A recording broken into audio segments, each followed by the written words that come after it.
Hi, I'm Audie Cherry, founder of the Philippines Missions Program. What I want to share with you today is my aquaponics system at my house, and this will be constructed a little bit different than what we're planning to do in the Philippines, what we've already set up in some places in the Philippines. My system is simply a flood and drain system. Now, aquaponics, if you're not familiar with it, is a combination of aquaculture and hydroponics. Aquaculture is where you harvest aquatic animals. In this case, is fish. Now, my system at the moment doesn't have fish. It's empty. It just has water because I've been in the Philippines. And the other part of that is hydroponics. And hydroponics is growing plants in a soilless environment using, for the most part, only water. Aquaponics is a little different, but not a whole lot. Fortunately for the Filipinos, the system that I'm teaching there is a little cheaper and a little easier to build. Mine is kind of thrown together with what I could find. And in the Philippines, there's several different ways we can do it. Looking at a flood and drain, but also using bamboo. I'll explain how that works when I show my system. But real quick, I'll show you how the aquaponics works. Down here in the stock tank, it's 100 gallons. I have, where the fish would be, water is pumped up and sent in 3 directions. Now over here, with all of these, I can control the water pressure. Now going straight back and going down here, I no longer have plants in here because as I was using this, I had to control the water volume coming out, and I could not keep it so that it was draining at the same rate water was coming in. So I just quit messing with it because it was overflowing, and then it would get dry, and it just I wasn't being very efficient with it. But in the Philippines, we'll use a system sort of like this with bamboo, and the water will just run down, and rather than have holes drilled in, it'll just flow out, so that won't be an issue. And then up here is where we use the flood and drain. You can see the water coming out here. And in here is a rock grow bed. And I use river rock because it offers a minimal pH alteration. If you use gravel, lime can be excreted and then also cause the pH to rise and kill plants. You can see the water is coming up in here now, and I'll show you in just a second. It'll start draining. There's the water. You can hear it. You can hear the siphon starting.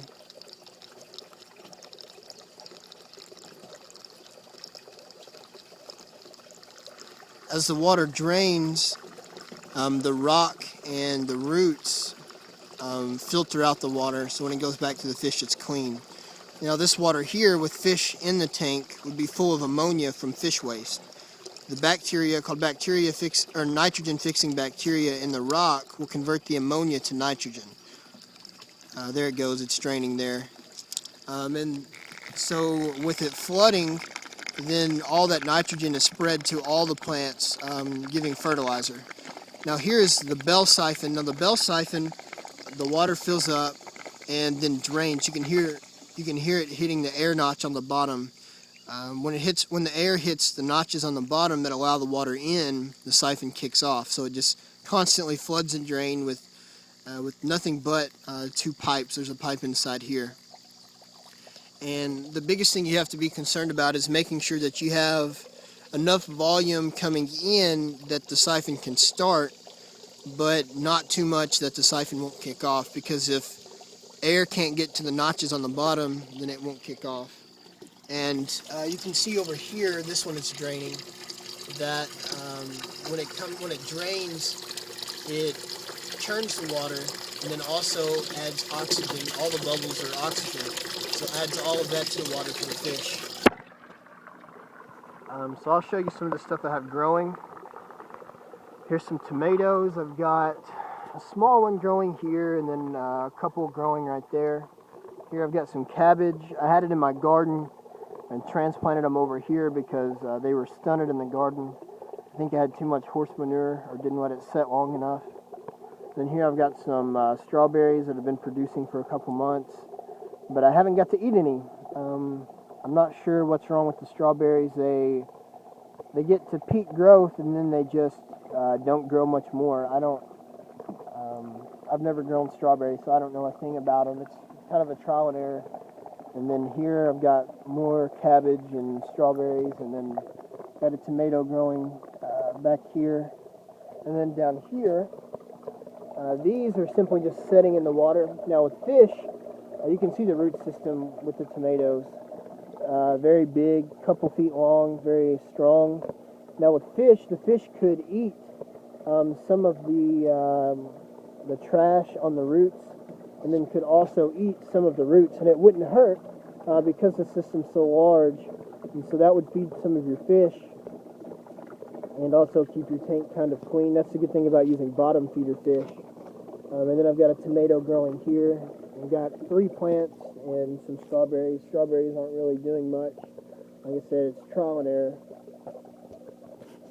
So that's my aquaponics system, and like I said, the one in the Philippines that we're working on, the systems that we're working on creating a universal system where a pump isn't needed, but rather we have a tank at the top that slowly drips water, and then every day or maybe once a day you swap the tank out with another tank, and that way you don't need any energy. You'll have to buy one more small tank, but that's a lot cheaper than running a pump all the time.